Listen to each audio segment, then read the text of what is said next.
Joining me now are two federal politicians, both from Victoria, Labor Senator Kimberley Kitching and Liberal Senator James Paterson. James, we knew from Italy in March this virus killed the old more than anyone. We knew by May that it ripped through aged care homes in Europe and New York and Sydney. How was it allowed to still get into about 70 to 80 aged care homes in Victoria? Andrew, the truth is, if the virus is in the community, then it is going to get into almost every aspect of the community, including aged care, because aged care is connected to the community. Workers who go about their lives more broadly in the community go into aged care centres, and sadly it seems that they've brought it in. So we know clearly what's happened here. Victoria, according to the Chief Health Officer, Brett Sutton, had effectively achieved elimination prior to the leakage of the virus again from hotel quarantine. And once it got out broadly in the community, it's found its way throughout the community, including aged care homes. I think that hotel quarantine virus failure, given that every other state had also effectively achieved elimination, no community transmission, will go down as one of the most serious public policy failures since Federation.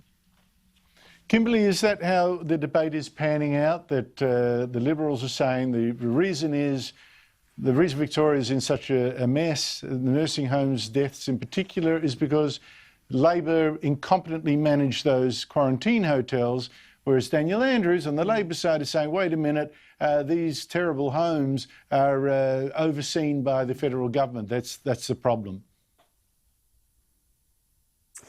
Look, I think there's obviously going to be an inquiry it's started into the hotel quarantine. But I think what we're seeing is a system, the aged care system, which has been underfunded and under-resourced for a long time. And I think probably if the Health Workers Union, which is the union that covers aged care workers, knows where there are problems in facilities, because they get phone calls from their members saying that there's been, for example, ad hoc use of PPE, then I think the accreditation agency, which is the federal government regulator, also knows where there are problems. Because remember, aged care facilities receive accreditation from the federal agency, and I would say that if an aged care facility is remiss in one area, it is likely that it is going to be remiss in other areas. So in this case, what we're seeing is a system which has had systemic failure, and we're seeing this now put under extra stress through the coronavirus. And the reason I raise this is obviously... You're both making points, you're both making good points, but I suspect that the truth probably lies in both sides are to blame. The virus should never have got out, and that's on Labor's watch, and the virus should never have got into the aged care homes, and the feds have got some role to play in that as well. James, the Vice-Chancellor of Queensland University has given, well, if you believe it, it's extremely grim evidence of Senate inquiry. He says that if Chinese students don't come back, or international students generally, but Chinese students particularly, the students here, our own, are going to get educated in universities in conditions reminiscent of a Charles Dickens novel. And I'm thinking, he's thinking of David Copperfield or Oliver Twist, because they will lose the revenue of all these international students. Is that going to be grim? Is that really going to be the prospect that we face now? Andrew, I knew things were tough for our universities, but I didn't quite realise they were this serious. I didn't realise that universities were proposing to reintroduce child labour, where students would be sent out to pick the pockets of passers-by to finance the university. I didn't realise that they were going to be sent into hard labour to be fed only gruel and fear for their lives in asking for any more gruel. These are very disturbing allegations raised by Peter Hoy, the Vice-Chancellor of the University of Queensland. I would like him to appear before the COVID-19 Senate inquiry to elaborate on this further, because when I asked Universities Australia and the Group of 8 about it today, they weren't able to identify any actual Dickensian conditions that they thought would be happening on universities. So he clearly has some unique information to share. Kimberley, I need to switch to something that might be close to your heart. Liberal MP Nicole Flint has released this video. I've put up with a lot as a woman in politics. Police charged a creepy old man with stalking me.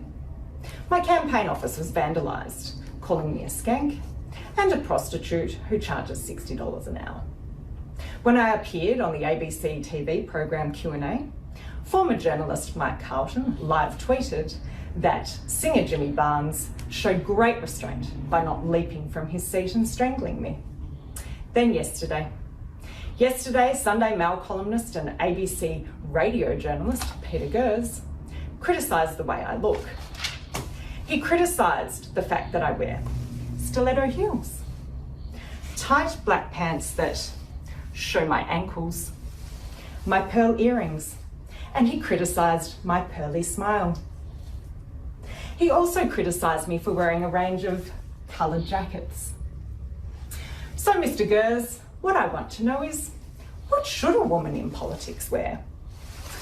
How about a garbage bag to match your rubbish views? Kimberly, what was your reaction to that video? Because I think the subtext was, women put up with worse. Because I only hear basically women complaining about their coverage as MPs. I don't hear many men saying I've been hard done by. Your reaction? Apart from the fact that Peter Gers is a donkey, I used to go on his show until I thought, that's enough. There's too many idiots in the world for me to have to talk to this one.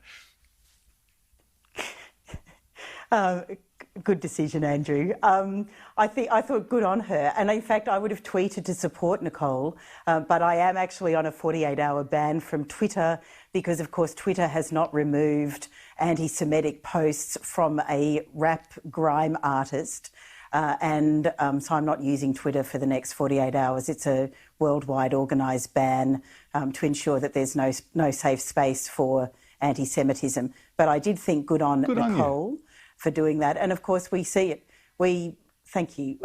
We see it, of course, in a number of different workplaces. We saw, obviously the recent lecherous behaviour of Dyson Hayden, which was exposed. And of course, Andrew, I have my own story from the ABC when I was running for pre-selection a few years ago, and John Fain at the ABC said that I shouldn't be pre-selected because my husband ran a website that he didn't agree with, which was a political news blog site. It was a great website. And of course, it was John Roscombe who actually, thank you, I'll let him know, but it was John Roscombe who defended me actually and said that it wasn't appropriate, that, obviously, that women lead their own lives. So I think that, people in the media sometimes get a little excited about, and say things that they shouldn't say. But I think it's good to call this out. It makes people more aware. Yeah, I don't know. It's interesting that I don't hear from male MPs criticising about their press. I had a look at Twitter. I normally don't look, but just for the purpose of this show, just in one day, I'm getting accused of being a defender of pedophiles and a racist and a dropout and a white supremacist, a killer, evil, a piece of S, and I should be arrested. And by the way, I've got a massive mole on my face. So there you go. I mean, if you really want to focus on Twitter, God, your life would be destroyed every single day. But and can I jump in very quickly on this? Yes. Yep. It's probably a good thing you're not on Twitter, but can I also say Nicole Flynn has handled this in an incredibly classy way. She has copped more than her fair share of really sexist, appalling criticism. And I think as a conservative woman has got even more than normal. I have been attacked in the street as well. She was stalked, and that was terrible. You have my sympathy and support, Andrew, but Nicole has copped a lot, and I'd say it's great to have people like Kimberly and Labor MPs support her in this instance. That hasn't always been her experience. It certainly wasn't her experience when Mike Carlton criticised her. So I think we could embrace this as a new approach to these horrible attacks. Good on you. James Paterson, Kimberly Kitching, thank you both so much for your time. Thank you. After the break, a professor